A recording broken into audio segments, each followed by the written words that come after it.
Hi friends, നമസ്കാരം. എൻ്റെ പേര് സജ്ജാദ്. ഞാൻ പുതിയതായി തുടങ്ങിയ യൂട്യൂബ് ചാനലാണിത്, വൈബ് വിത്ത് സജ്ജാദ്. എൻ്റെ ചാനൽ നിങ്ങൾക്ക് ഇഷ്ടപ്പെട്ടാൽ ലൈക്ക് ചെയ്യുക, കമൻറ്റ് ചെയ്യുക, നിങ്ങളുടെ അഭിപ്രായങ്ങൾ അറിയിക്കുക. ഇപ്പോൾ ഞാൻ ആദ്യമായിട്ടിടുന്നത് ഞാൻ സലാല ട്രൈബിൽ കണ്ട ഒരു കാഴ്ചയാണിത്. ഒട്ടകങ്ങൾ രാവിലെയും വൈകിട്ടും ഇങ്ങനെ വരിയായിട്ട് റോഡിലൂടെ ക്രോസ് ചെയ്തൊക്കെ പോകുന്നൊരു സീൻ നമുക്ക് കാണാൻ പറ്റും. പക്ഷെ അത് കാണാൻ മനോഹരമാണ്, എന്നാലും അത് അപകടം പിടിച്ചൊരു സംഭവമാണത്.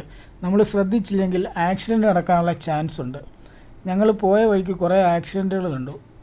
അതും മുഴുവനും ഒട്ടകമായിട്ട് ഇടിച്ച ആക്സിഡൻറ്റുകളായിരുന്നു. അപ്പം നമ്മൾ ഈ ശ്രദ്ധിക്കേണ്ട കാര്യം എന്താണെന്ന് വെച്ചാൽ അവിടെ എല്ലാം ബോർഡ് വെച്ചിട്ടുണ്ട്. ഒട്ടകം ക്രോസ് ചെയ്യുന്ന സ്ഥലങ്ങളിലൊക്കെ പ്രത്യേകം ബോർഡുണ്ട്. നമ്മളത് ശ്രദ്ധിച്ച് വേണം ഡ്രൈവ് ചെയ്ത് പോകുന്നവർ പോകാനായിട്ട്, ഇല്ലെങ്കിൽ ആക്സിഡൻറ്റ് നടക്കും. ഈ ഒട്ടകം ക്രോസ് ചെയ്ത് പോകുമ്പോഴത്തേനും അത് നമ്മളെ കണ്ടാലൊന്നും മാറത്തില്ല, അത് ക്രോസ് ചെയ്ത് അങ്ങ് പൊയ്ക്കൊണ്ടേയിരിക്കും. പക്ഷെ നമ്മൾ വേണം ചവിട്ടി നിർത്താൻ. അവിടെ സ്പീഡ് ലിമിറ്റൊന്നും ഇല്ലാത്തതുകൊണ്ട് വണ്ടി നല്ല സ്പീഡിലാണ് പോവുക. അപ്പം നമ്മൾ പെട്ടെന്ന് ഇത് കണ്ടു കഴിയുമ്പോൾ ചവിട്ടിയാൽ കിട്ടത്തില്ല. അതുകൊണ്ട് സലാലയ്ക്ക് പോകുന്നവർ വളരെ ശ്രദ്ധിക്കേണ്ട ഒരു കാര്യമാണിത്. അതുപോലെ തന്നെ ഇനിയും പുതിയ പുതിയ സലാലയിലെ കാഴ്ചകളും ഒമാൻ്റെ വിവിധ ഭാഗങ്ങളിലെ കാഴ്ചകളുമായി ഞാൻ വീണ്ടും വീഡിയോയുമായി വരും. ഇഷ്ടപ്പെട്ടാൽ ലൈക്ക് ചെയ്യുക, കമൻറ്റ് ചെയ്യുക, സബ്സ്ക്രൈബ് ചെയ്യുക.